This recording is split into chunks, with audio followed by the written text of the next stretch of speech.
Euh, Trop bien, merci pour vos messages dans le chat. Donc moi, je m'appelle Emma, je travaille pour Viens voir mon taf, je suis responsable du pôle collège en Île-de-France. Et donc, on est ensemble pendant 45 minutes jusqu'à 13 heures pour cette nouvelle saison des webinaires. Donc, si vous voulez retrouver d'ailleurs les 3 premiers webinaires qui ont été enregistrés, qui ont eu lieu sur la première partie de l'année, vous pouvez retrouver tout ça sur YouTube, c'est en format podcast. Voilà, plein de sujets très intéressants. Euh, et puis donc aujourd'hui, on va parler un petit peu plus des enjeux et des leviers de l'accompagnement, de l'orientation pour des élèves en réseau d'éducation prioritaire. On définira un petit peu plus ce que c'est l'éducation prioritaire. Et il y a d'ailleurs tout un podcast qui a été, enfin tout un webinaire d'ailleurs qui a été dédié à ce sujet-là. Donc, on va avoir une bonne vingtaine de minutes d'interview avec 2 personnes qui sont spécialement là aujourd'hui, Gwen et Camille. Je vous laisserai vous présenter. Et puis, on aura un temps de questions-réponses à la fin. Donc, n'hésitez pas pendant toute la visio, si vous avez des questions, à les écrire dans le chat. On n'y répondra peut-être pas au fil de l'eau, plutôt à la fin, parce qu'on a un temps quand même un peu limité. Mais voilà, n'hésitez pas déjà à les poser dans le chat au fur et à mesure. Et peut-être très rapidement, alors je ne sais pas qui vient d'où et si pour certains c'est la première fois que vous découvrez Viens voir mon taf. Mais donc un peu très rapidement une mini présentation.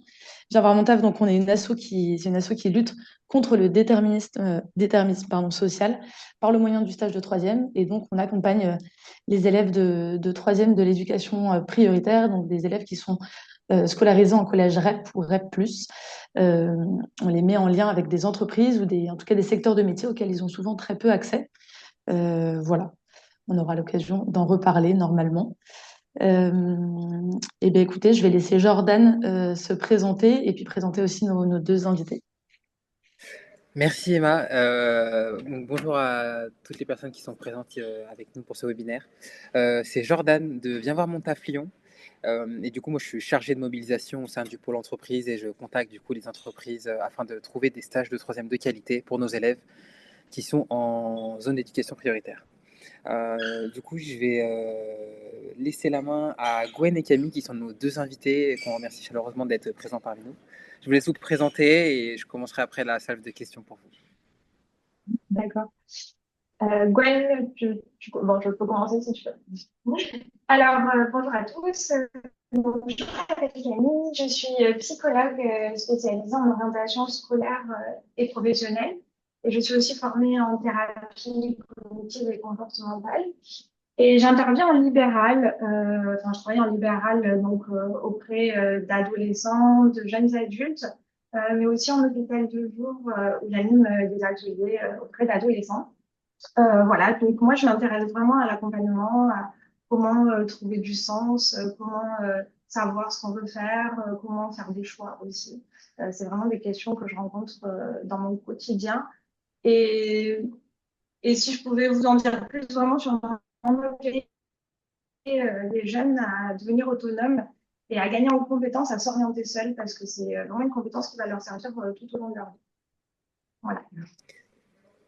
Merci beaucoup Camille. Gwen, à ton tour.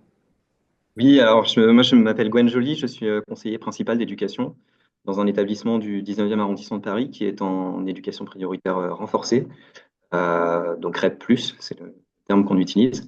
Et j'accompagne particulièrement les élèves de troisième, mais pas que, puisque l'orientation commence un peu avant, tout du moins l'information à l'orientation.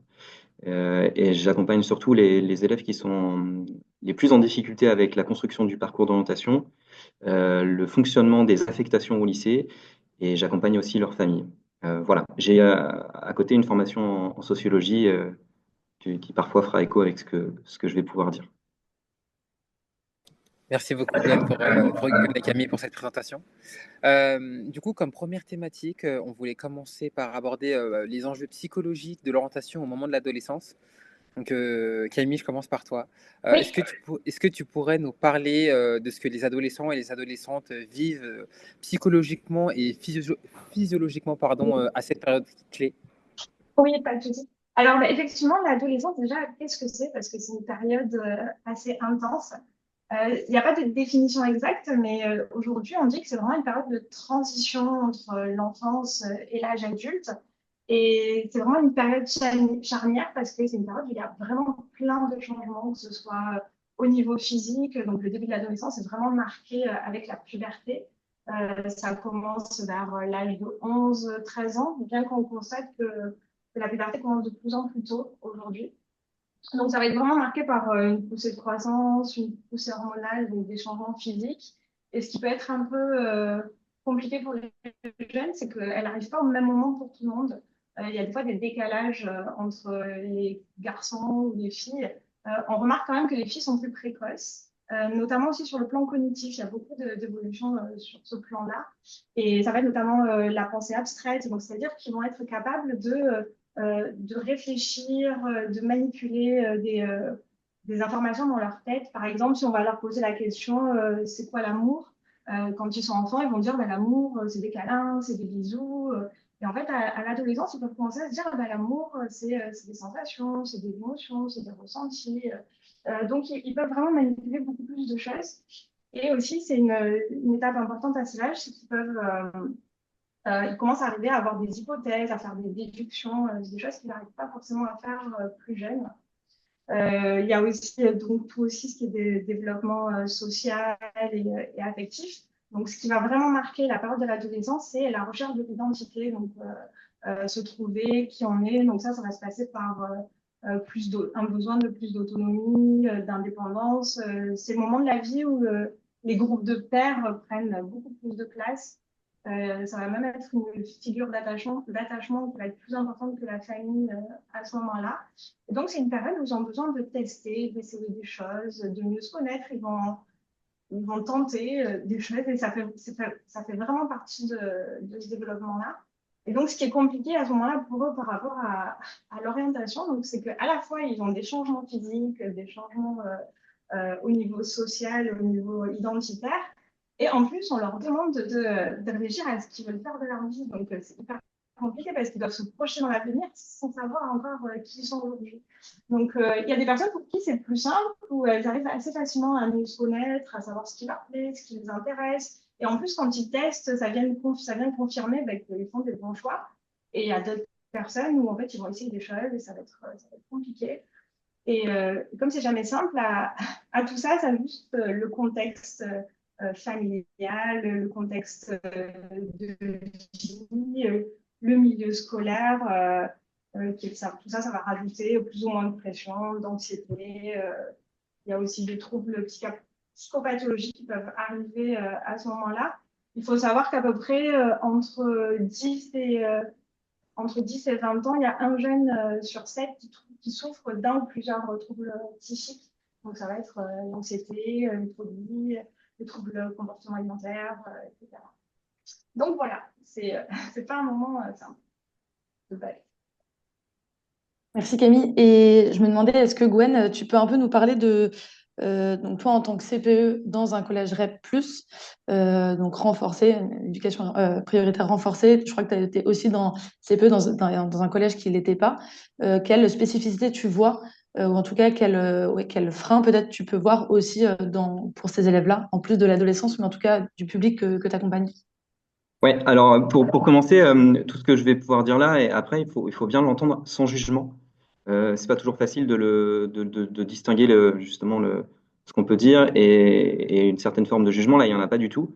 Par exemple, si je vous dis que les familles ont un accès comment dire, une perception du fonctionnement institutionnel qui est moindre, il n'y a pas de jugement derrière. C'est pas de leur faute. C'est pour des raisons qui sont très souvent socio-économiques. Donc c'est pas voilà, c'est pas ils savent pas, tant pis pour eux.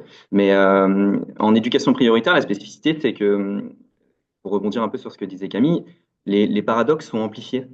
Donc la pression, moi je fais partie malheureusement de ces acteurs dans l'institution qui mettent la pression aux élèves puisqu'on a des temps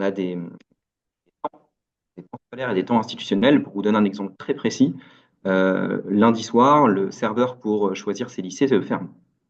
Donc là, on n'en a pas le choix. C'est-à-dire que tout le travail qu'on a mené avant, pendant plusieurs mois, si un élève, pour plusieurs raisons, ne l'a pas fait, en termes de pression et en termes d'anxiété, c'est énorme. Donc en une semaine ou 2 semaines, il va devoir absorber à la fois le souci de sa réussite scolaire, donc sa réussite chiffrée, le souci de ses choix de lycée, Et quand ils sont devant l'ordinateur à faire leur choix, je le fais beaucoup avec eux. Donc, je peux voir comment ils réagissent. C'est extrêmement, extrêmement compliqué pour ne pas dire violent. C'est vraiment dur pour eux. Donc, idéalement, on a mené tout un travail en amont, mais la saisie des vœux, c'est juste une étape parmi plein d'autres choses que les adolescents doivent gérer, au collège particulièrement, et particulièrement en troisième. Et ça, quand on est en éducation prioritaire, on le fait beaucoup plus. Donc, les familles sont parfois moins présentes pour accompagner les enfants parce qu'elles ne le savent pas elles-mêmes et on le fait beaucoup plus. Et donc, on doit, nous, servir de relais et surtout avoir un rôle beaucoup plus rassurant pour les élèves et en même temps leur dire, bah là, en fait, lundi soir, il va falloir faire ses vœux, quoi. Et ce qui est douloureux, pour revenir sur le facteur d'anxiété, je pense qu'il est extrêmement important, c'est que souvent, on dit aux enfants, qu'est-ce que vous voulez faire? Mais leur réponse, on n'en tient pas toujours compte.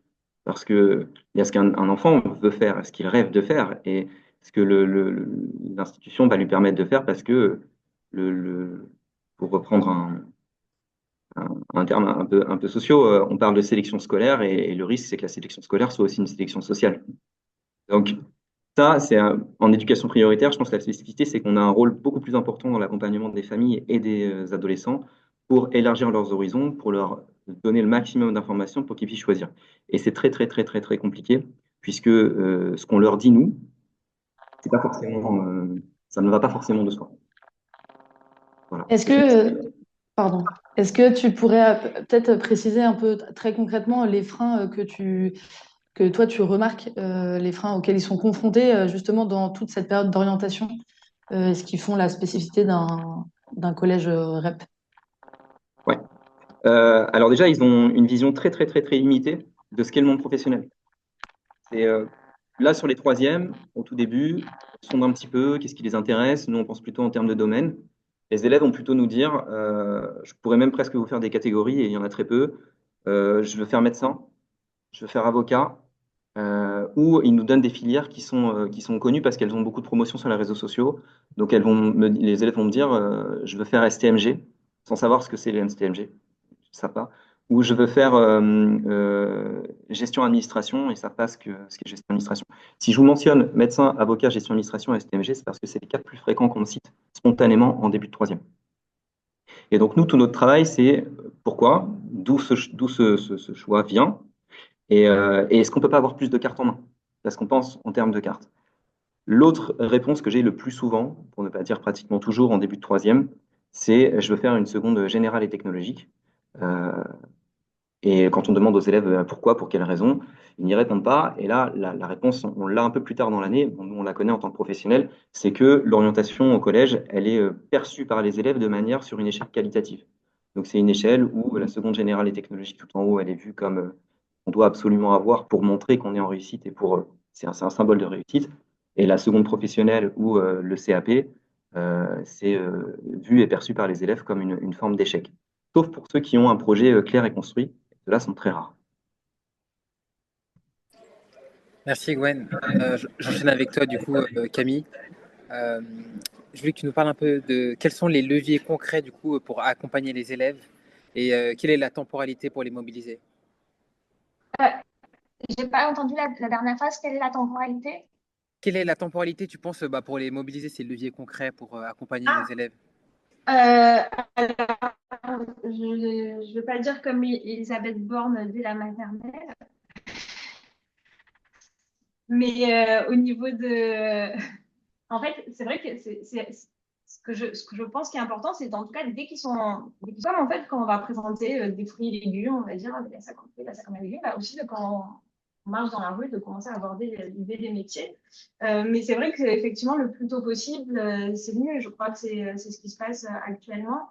Euh, le meilleur levier qu'il peut avoir, déjà, c'est de leur laisser l'occasion d'essayer des choses, de tester des choses, d'apprendre à mieux se connaître et d'avoir l'opportunité, oui, de faire, en fait. Parce que c'est vraiment quand on fait qu'on se rend compte si on aime quelque chose.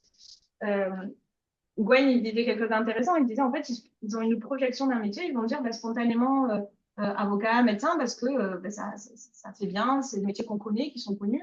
Et en fait, on se rend compte que les jeunes, forcément, quand on leur pose la question, qu'est-ce que tu veux faire de ta vie, ils vont forcément répondre en fonction des métiers qu'ils connaissent, des images qu'ils ont. Et donc, l'idée, c'est vraiment de leur ouvrir au champ des possibles, de leur montrer tout ce qui existe, en fait. Parce qu'il y a peut-être des métiers qu'ils ne connaissent pas et qui pourraient les intéresser.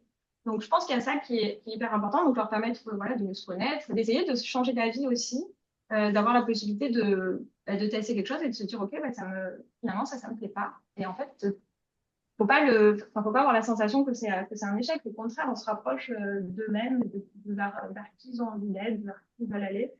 Et ensuite, je trouve que ce qui est important aussi et qu'on oublie, c'est de ne pas s'arrêter directement comment dire, à un nom de métier ou alors juste avoir fait des recherches, savoir quelles sont les études, mais d'aller plus loin, peut-être en faisant des enquêtes, en rencontrant des professionnels qui font ce métier. Ça, des fois, c'est beaucoup plus facile d'accès que de faire beaucoup de stages. Et donc, des fois, de prendre juste 10 minutes, par exemple, sur une infirmière avec un infirmier, de poser des questions, ben, ça permet de voir beaucoup plus le côté réaliste d'un métier parce que quand on a des infos que sur le papier, ben, on se rend compte qu'il y a vraiment un décalage entre le papier et comment la personne vit son métier.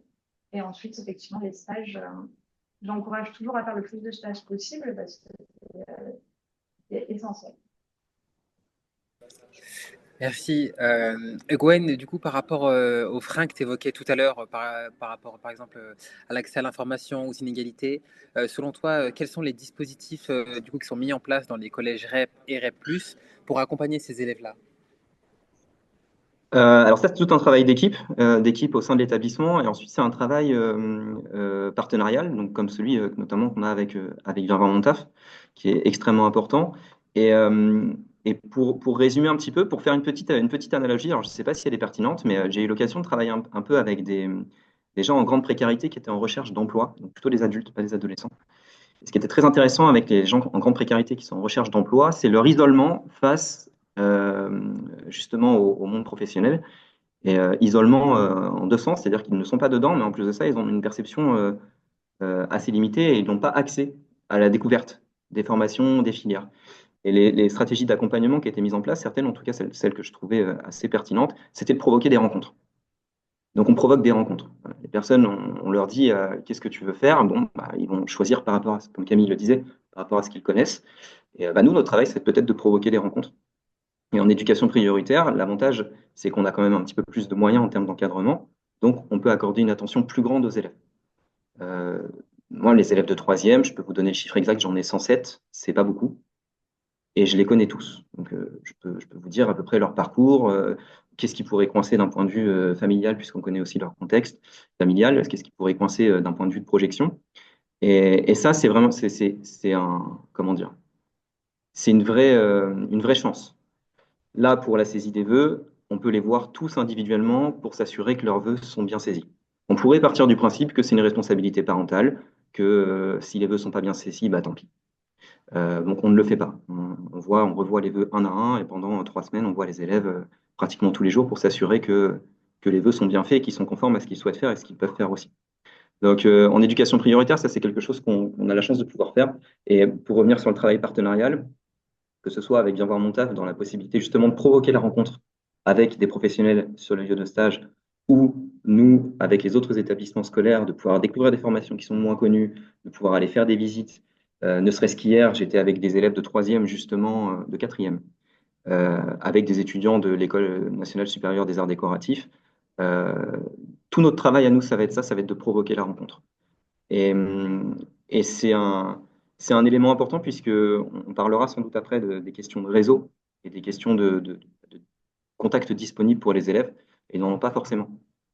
Donc nous, notre travail, c'est d'être un peu sachant de ça et de créer des liens. Et quand on avait un petit peu, enfin, quand on a échangé pour préparer aussi ce webinaire, Gwen, tu avais utilisé une formule. Tu disais que le choix d'orientation des enfants rejouait beaucoup ceux des parents. Est-ce que tu peux un peu, justement, tu as un petit peu évoqué déjà la place des parents dans l'accompagnement des élèves et parfois les grandes difficultés qu'elles rencontrent.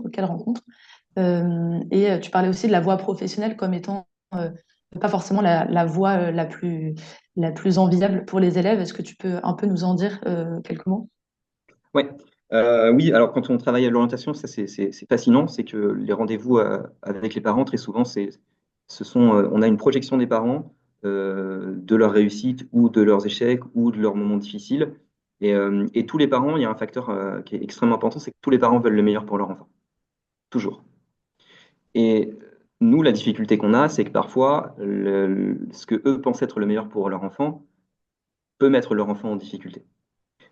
Si un élève en fin de troisième, après 4 ans de collège, a des fragilités qui fait qu'il va être en échec en seconde générale et technologique, la question qu'on se pose, c'est est-ce que c'est judicieux qu'il aille en seconde générale et technologique? Pour certains profils, on peut faire le pari. On peut faire le pari parce que le système scolaire change quand même en France, doucement, mais on essaie d'avoir des petits paliers, de plusieurs paliers d'orientation, que la troisième ne soit pas un unique palier d'orientation, mais que la seconde en soit un aussi. Et au lycée, ils font aussi leur travail pour pouvoir comment dire, faire fonctionner ce qu'on peut appeler le droit à l'erreur, en fait.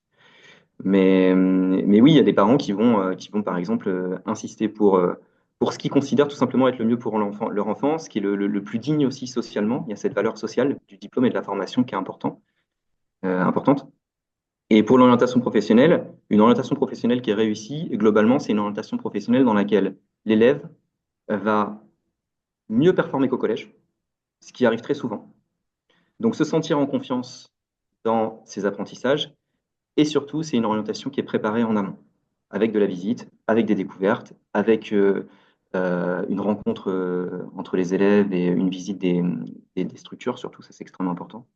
Et sur les profils d'élèves qui réussissent bien en professionnel, on a des élèves qui sont scolairement en troisième, parfois, pas toujours, mais parfois un peu fragiles. Pour vous donner des chiffres, puisqu'il y en a, on est autour de 8-10 de moyenne générale, et répartis dans les matières. Et lorsqu'ils commencent leur seconde professionnelle, ces élèves-là, ils sont en réussite.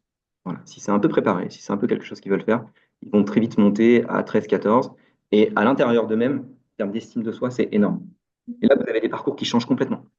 Vous avez des élèves qui vont être en réussite en seconde, en excellente réussite en première, et qui vont surperformer en terminale, et qui vont pouvoir accéder à des études, à du post-bac, ce qui est un peu mon défi à moi au collège.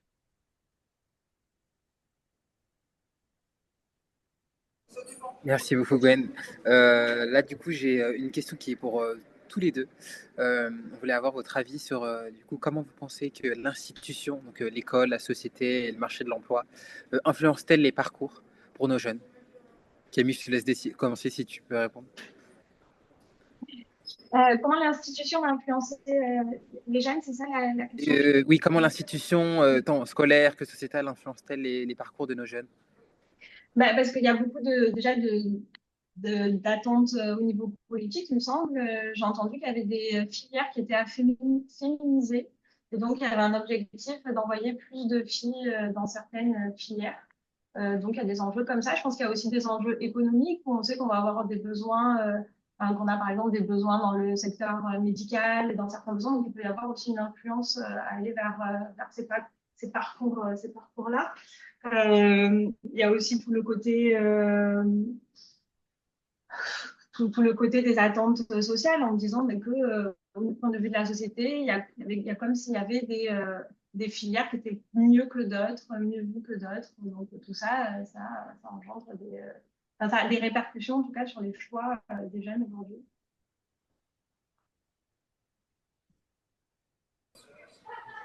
Merci, Camille. Gwen, tu aurais une petite idée de réflexion sur la question? Alors l'influence, comment dire? Euh, si on prend le premier cercle, c'est le cercle de la famille. Déjà, celui-ci a beaucoup, beaucoup d'influence. Après, comme Camille le disait, au tout début, il y a un petit détachement qui se crée au collège. Euh, il y a le groupe de pairs qui prend beaucoup d'importance. Et quand je dis groupe de pairs, je pense aussi aux réseaux sociaux, qui ont énormément d'influence sur les choix d'orientation des élèves. L'année dernière, j'ai un peu souri parce qu'on avait fait tout un travail de préparation avec les élèves et je ne sais pas pourquoi, d'un coup, tous les élèves me disent, je veux aller en seconde professionnelle, métier de la relation client. Et j'ai vu après qu'il y avait une campagne sur TikTok à laquelle les élèves avaient été très exposés sur les filières des métiers de la relation client. Donc très bien, mais si les élèves ne me l'avaient pas dit, je ne l'aurais pas vu. Je ne serais même pas rendu compte. Donc on peut avoir parfois ces influences-là qui sont des influences extérieures, mais elles ne durent pas très longtemps souvent. Et celle qui marque un petit peu, c'est encore une fois celle qu'on provoque. Quand vous avez un contact un peu prolongé avec un professionnel, avec une structure, avec un domaine, un type de métier, comme ce qui peut arriver pendant le stage de troisième, ça reste un peu. ça marque quand même pas mal les élèves. Donc, les influences, il y en a partout. Et nous, Econ, notre travail, ça va être justement de peut-être mieux les anticiper, mieux les voir, mieux comprendre lesquelles peuvent être limitantes et mieux ouvrir les élèves à d'autres types d'influences. Bien, merci beaucoup à tous les deux. Je vois qu'il y a déjà il y a eu plusieurs questions qui ont été posées dans le chat. Cyrielle qui pose la question de l'ambition scolaire. Euh, donc je reprends la question. Vous disiez que les jeunes de troisième citent le plus fréquemment des métiers comme médecin ou avocat, des métiers dans lesquels ils se projettent. Pourtant, euh, j'ai beaucoup lu et constaté le manque fréquent d'ambition scolaire, ce qui est plutôt contradictoire avec médecin et avocat. Je ne sais pas si l'un de vous veut répondre à cette première question. Mm, Vas-y, Gwen, Camille, je te laisse. Sinon, je peux essayer, mais... vas-y. Je vais rapprécier. Euh, moi, je trouve que l'ambition, ils en ont toujours. C'est très, très rare un élève qui n'a pas d'ambition. Un élève qui n'a pas d'ambition, on l'accompagne autrement. C'est qu'il y a il y a d'autres types de blocages. Euh, donc, l'ambition, on en voit souvent, les élèves, ils ont de grands rêves. Euh, et ces grands rêves-là, ils sont souvent déconnectés de leur expérience de l'école. Donc, un élève qui me dit qu'il veut faire médecin ou avocat, il n'a pas forcément eu conscience du niveau d'études qui va être exigé de lui, du niveau de discipline scolaire. Je précise bien l'adjectif, il est extrêmement important, qui va être exigé de lui. Et, euh, et pour des raisons très, très souvent sociologiques, parfois, certains élèves ne l'ont pas. Donc, moi, pour les accompagner, là, ce que je fais, c'est ce que j'ai pas précisé, c'est quand ils me disent je veux être avocat ou je veux être médecin, je leur demande pourquoi, bien sûr. Et après, on parle plus en termes de domaine. Vous voulez travailler plutôt dans le soin, vous voulez plutôt aider les autres. Et à partir de ça, on ouvre les horizons, on ouvre les types de métiers. Parce que nous-mêmes, je pense, adultes, on n'a pas une très grande perception de la diversité des métiers qui existent. Moi, j'avoue que travailler avec Viens mon taf, ça m'a quand même permis de réaliser qu'il y avait beaucoup, beaucoup de choses que je connaissais pas du tout, professionnel. Et, euh, quand les élèves, ils ont toujours, voilà, moi, je trouve qu'ils ont toujours de l'ambition. La cruauté du système, c'est que parfois, cette ambition, bah, on est un peu coincé pour les aider à la réaliser. Parce qu'il y a toujours ces questions de sélection qui sont inhérentes à la fin de la troisième où il faut choisir et le choix, il se fait par une machine et qui classe les élèves. Et ça, c'est dur. J'ai l'impression on leur donne un peu des fois cette sensation qu'ils ont le choix, mais en fait, ils n'ont pas tout à fait autant de choix que ça. Non. Parce que ça dépend de tellement de critères, enfin, de notes, du regard des profs ont sur eux, etc. Et de Parcoursup, de cette machine-là.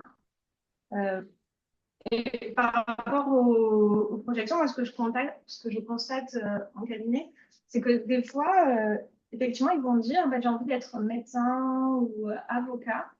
Et c'est quelque chose qui est ben, on se rend compte qu'il n'y a pas grand-chose, il y a pas grand-chose derrière. Et des fois, ils se sont juste dit, OK, ben, comme ça, l'orientation se fait, moi, je vais être avocat, et c'est bon, c'est plus un sujet. Donc, il peut y avoir quelque chose comme ça. Et aussi, j'ai constaté chez certains jeunes qui ont des fois des bons résultats, des possibilités d'autocensure, où ils vont peut-être aussi avoir une faible estime de soi, par exemple, alors qu'ils ont des bonnes notes.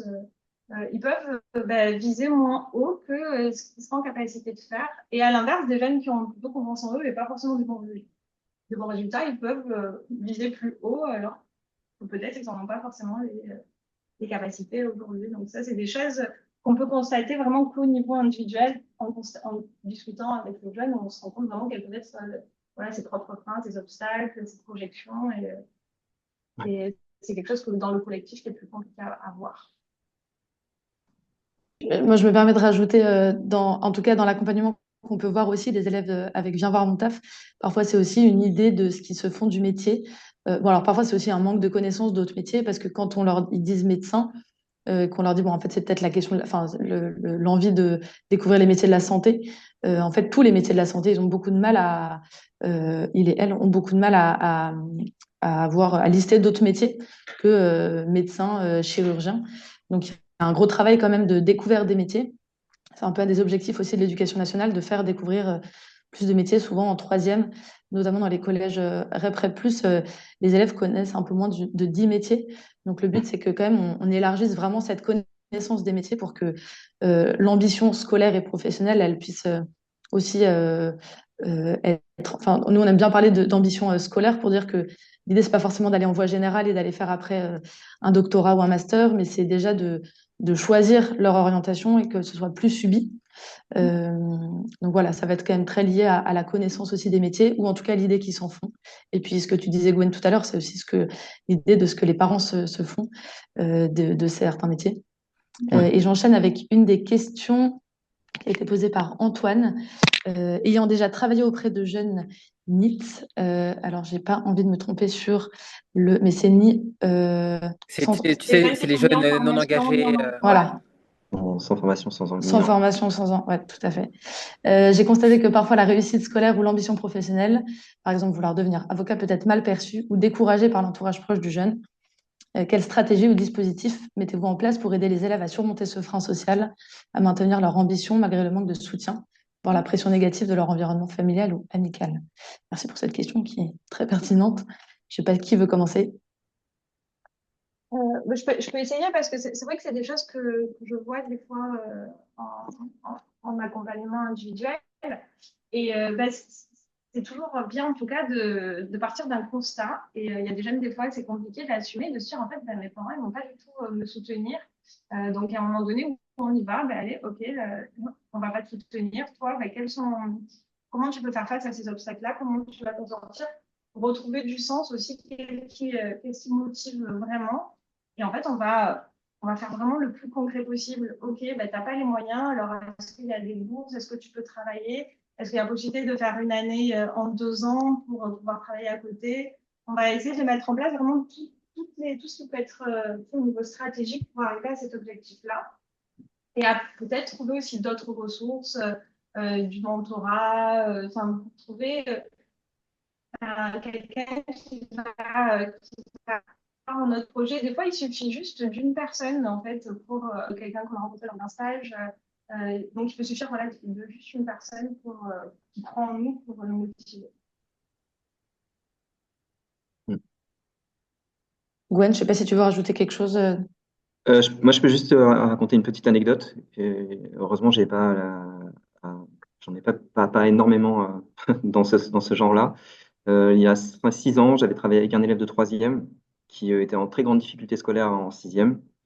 Très grande difficulté scolaire d'un point de vue de résultat et aussi d'un point de vue de respect des règles et de respect du fonctionnement de l'école.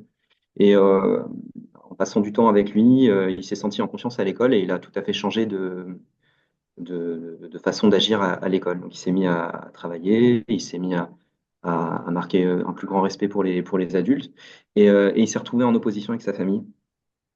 Parce que le fait de passer aussi plus de temps avec des adultes du collège lui ont permis de porter un regard autre sur sa famille. Et cet élève-là, il a développé de l'ambition scolaire et professionnelle. Il avait le souhait de suivre une formation et au moment de faire les vœux d'orientation, ses parents, son père a dit non, il viendra travailler avec moi puisqu'il est hors de question que mon enfant me coûte, que les études de mon enfant me coûtent, que les études de son enfant aient un coût pour lui. Et cet enfant, du coup, n'avait pas pu aller dans la filière qu'il souhaitait avoir. Et l'une des dernières phrases qu'il nous a dites, c'était de toute façon, j'attends 18 ans et je reprends mes études. Donc il y avait quand même une petite projection, ça arrive quelquefois. Ça arrive quelquefois que certaines familles, notamment les plus précaires, on parle vraiment de familles très très précaires, considèrent que les études, ça a un coût. Et que plus vite l'enfant travaille, plus vite il ramène aussi de l'argent pour la famille. Bon, c'est rare, heureusement. C'est rare. Par contre, ce que vous disiez tout à l'heure sur l'ambition des élèves qui sont brillants et qui ne savent pas, qui s'autocensurent, ça, c'est beaucoup plus fréquent, ça. Et ça, c'est extrêmement intéressant. Le nombre d'élèves qui sont très, très performants, mais qui ne savent pas que telle filière, que ça existe, que les prépas, ça existe, que je ne sais pas, que Sciences Po, ça existe, ça, c'est très fréquent. Et c'est un gros travail qu'on doit mener et qu'on doit d'autant plus mener que parfois, on porte une attention peut-être moindre aux élèves excellents en se disant, bon, ils s'en sortent bien, ils vont bien s'en sortir. Mais il y a quand même du déterminisme social et scolaire qui joue pour ces élèves-là. C'est vrai. Et je me permets juste de rajouter quelque chose. J'ai constaté avec des élèves qui, finalement, de facilité scolaire, on va leur dire, bon, je devrais faire ça. Ils vont vers les voies un peu qui leur plaît. Mais en fait, c'est pas parce qu'il y a des matières qui leur plaisent ou qui ont des facilités que ça va faire. Ils vont être Camille, heureux dans cette filière-là ou dans un métier. pardon Camille, excuse-moi, je te coupe. C'est juste Oui. que ça a complètement grésillé et coupé, donc on t'a très mal entendu. Ah, Est-ce que tu peux... ok. Non, assez Oui, mal. je Est-ce que répète. Merci. Vous m'entendez toujours mal? Bof. Alors, je vais repartager ma connexion. Et en attendant, si vous avez une dernière question, n'hésitez pas à la poser dans le chat, parce qu'après, nous conclurons. Est-ce que vous m'entendez mieux? J'ai l'impression que ça va. Ça va? Vous me dites. Oui, j'ai accompagné un jeune qui avait des très bons résultats scolaires. Donc, ce prof, ils lui ont dit, bah, tu devrais aller en prépa, donc tu as des bonnes notes, tu es pas en matière scientifique. Il est allé en prépa, ça s'est bien passé, sa prépa. Puis après, il a fait une école d'informatique. Et en fait, là, Kata, ça lui a pas plu, ça lui a pas plu du tout. Et en fait, il s'est rendu compte que, bah, du coup, vu qu'il avait des facilités, il allait là où on lui a dit d'aller, mais il s'est jamais vraiment posé la question de lui, ce qu'il avait envie de faire. Et des fois, c'est bien aussi de rappeler aux jeunes que bah, finalement, de se poser des questions, de vivre un échec, bah, ça leur permet de vraiment de se poser des questions de qu'est-ce que j'aime, qu'est-ce que j'ai envie de faire. Donc, des fois, de se laisser porter par ces facilités ou ces bonnes notes. Trop bien. Bah, merci beaucoup à tous les deux. Je ne sais pas s'il y a une dernière question. Il me semble qu'on est bon. Jordan, je te laisse le mot de la fin. Oui, déjà merci beaucoup à l'ensemble des participants et des invités pour leurs prestations et pour leurs réponses à nos questions. On voulait terminer du coup ce webinaire en vous présentant du coup les prochains webinaires qui seront mis en place. Donc il y en a un qui arrive très rapidement. Ce sera un webinaire qui concerne le stage de troisième, un outil pour dépasser l'autocensure des élèves, qui sera le jeudi 12 juin. Et le troisième webinaire qui sera du coup à la rentrée, fin septembre, qui va évoquer comment engager son entreprise pour l'égalité des chances et comment mobiliser ses collaborateurs et ses collaboratrices du coup, pour les stages de troisième. Donc, ce sera à la rentrée, fin septembre. Et on espère que vous serez aussi nombreux que vous avez pu l'être pour cette pause midi. Merci beaucoup. Merci beaucoup aussi à Gwen et Camille pour votre temps. Voilà, si vous avez des questions, en tout cas, vous pourrez retrouver déjà ce webinaire sur YouTube qui sera reposté. Et puis, si vous avez des questions, n'hésitez pas à nous renvoyer par mail. Normalement, Manon et Inès c'est avec elles que vous avez peut-être échangé jusqu'à présent. Voilà, donc si vous avez des questions suite à tout ce qui a été dit, n'hésitez pas à les poser. On essaiera ou d'y répondre ou de vous mettre en lien peut-être avec Gwen et Camille. Et puis j'ai vu que dans le chat, il y en avait plusieurs d'entre vous qui venaient d'entreprises différentes, qui avaient essayé de promouvoir Viens voir mon taf auprès de leurs collaborateurs, de leur entreprise. Donc les prochains webinaires, je pense, sont pour vous, notamment le troisième. Voilà, mais on espère de vous y voir nombreux. Bon appétit et merci beaucoup pour votre présence.